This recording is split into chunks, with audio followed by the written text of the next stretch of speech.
A few short miles from Much Wenlock lies Shipton Church of St James, the archetypal red church on a hill. It sits shrouded in mystery, with a small Saxon church having been thought to be here prior to the Normans. But before that, who knows? With its site on a hill, you can speculate that this had a pre-Christian origin. And the silhouettes of the branches look like winter trying to hold its grasp with the onset of spring in Britain.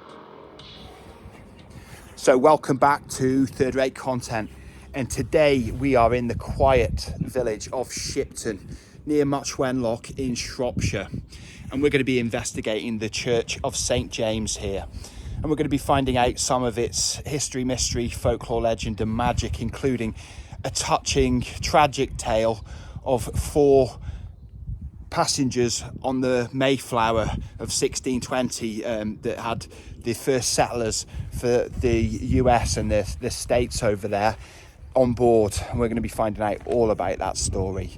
So buckle up and I'll see you out here. The tower and indeed the nave are buff coated, the upper part of the tower weatherboarded with a pyramidical roof. Shipton Church of St James boasts of always being open, but nevertheless, let's play church roulette. We have a winner.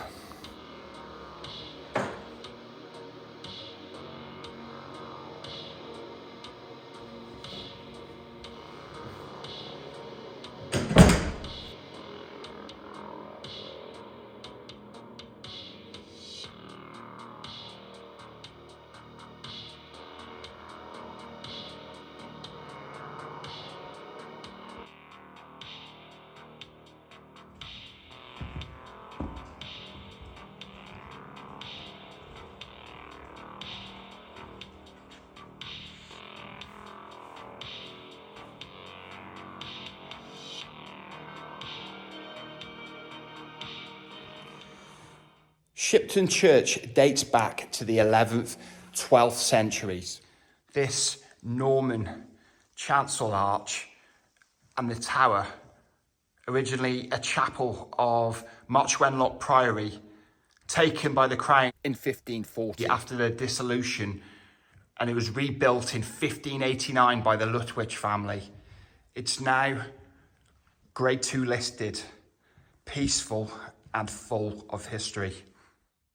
The chancel arch, flanked by the smaller 2 arches, and of course the arch in the background leading to the tower, really give an idea of what the church may have been like preceding its renovation in the Elizabethan era. And I do find that the Elizabethan work very much contrasts well with the Norman nave and the transition into the chancel.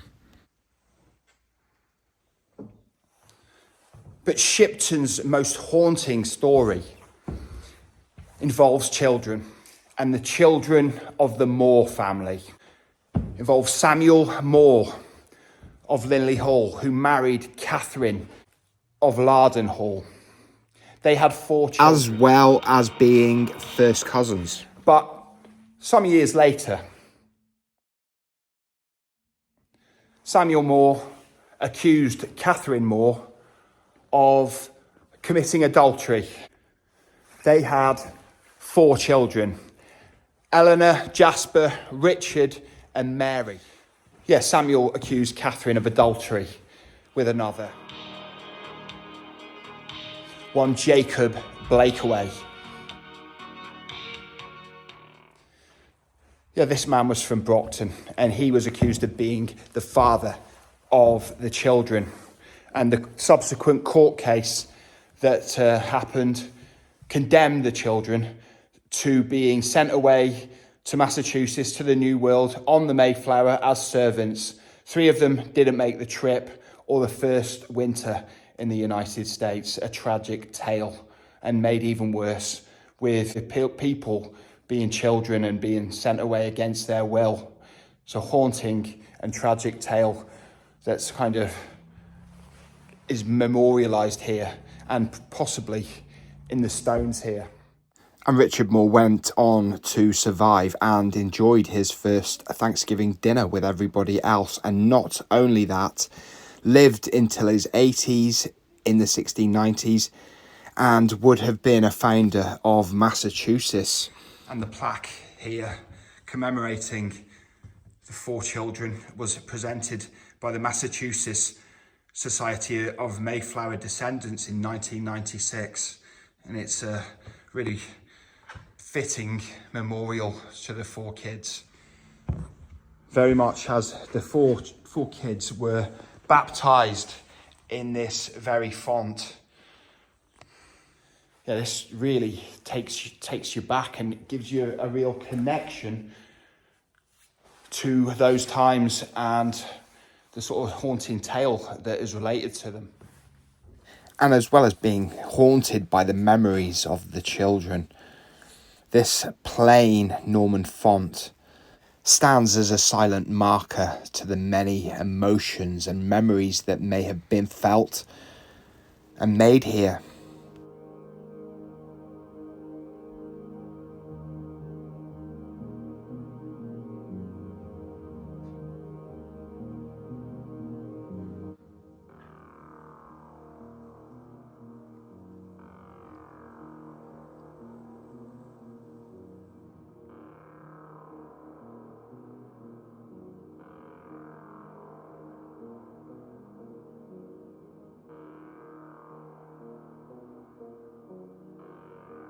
The plain pulpit here is Jacobean. You might notice I'm not wearing my hat today. It is more respectful not to wear your hat in a church, even though I'm not particularly religious, as I've said before on videos, but I do believe that there's more to this world that can be seen, weighed or measured. However, I was just chatting to my dad. He made the trip with me today. He's not on film. But he was saying it's interesting because when he was a young lad, he went to church with his mum and that. And he said men never wore hats in church, but women always had their heads covered. It's interesting, that difference. And I'm not sure quite what it says. And if anybody knows, why don't you tell us in the comments your opinions about this or what you know? Would be lovely to hear, and thank you in advance.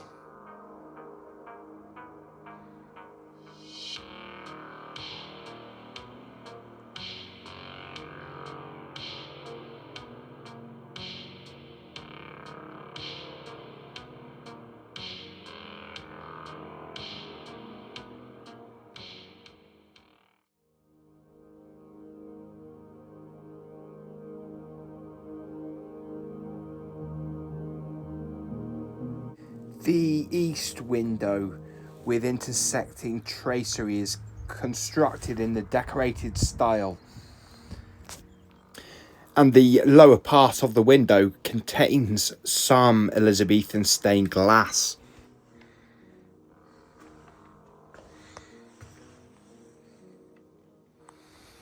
Shipton is serene and peaceful, but there is, as we've noted, an eerie side and stories and tales, some of them sad and probably stuff that we haven't heard, happy stories. And it does seem as well, we'll have a look around the graveyard in a minute, that people seem to live a long time around here. So there's always good with the bad. But if these stones, like the font or the stones of this very church, could record emotions and things that happened, a bit like the stone tapes, these walls are alive with legend and mystery. And notice in the chancel states that it was in great ruin and records that this chancel was reedified and builded of anew from the foundation and glassed at the charges of John Litwich in the reign of Elizabeth I in 1589.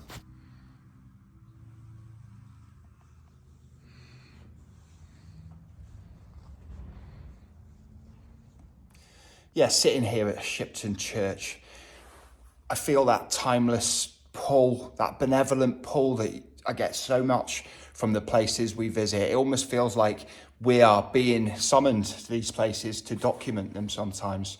But it's a beautiful, serene atmosphere here.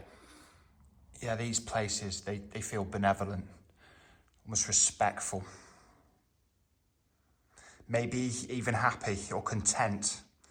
I'm documenting it, and I'm looking at something like the font here behind me. Do I see the more children's faces here getting baptised or worshipping here throughout their young lives? I don't know. It's serene, sort of creepy, but beautiful all at the same time. But the old ways whisper to me in all these sites. The Elizabethan chancel here is a great rarity because hardly any churches were built during the reign of Elizabeth I.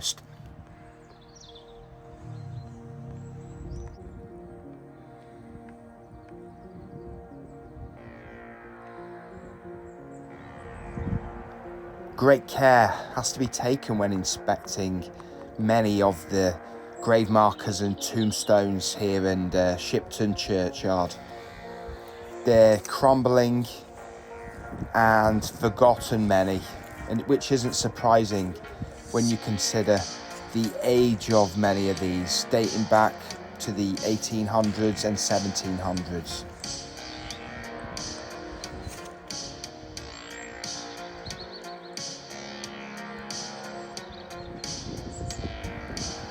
Gated off from the rest of the congregation in death, but not gated off from time.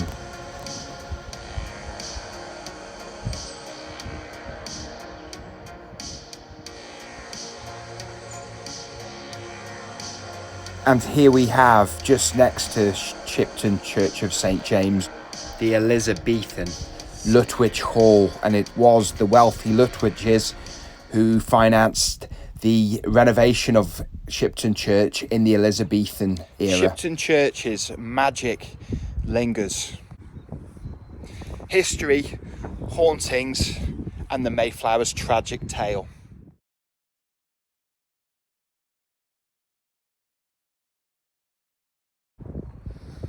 Why don't you visit for yourself and visit its ghosts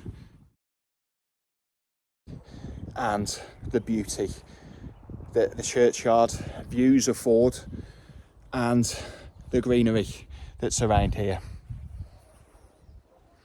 But next up, we'll be visiting loads more places here on Third Rate Content. Our list is as long as something very long, but we've got a very, very exhaustive itinerary of places we're going to be visiting this spring and summer on Third Rate Content. So keep on watching, and why don't you leave a like, subscribe if you haven't already, but thank you if you have. Hit the notification bell for any updates on Third Rate Content so you're completely abreast of what we're doing, and follow us on Instagram.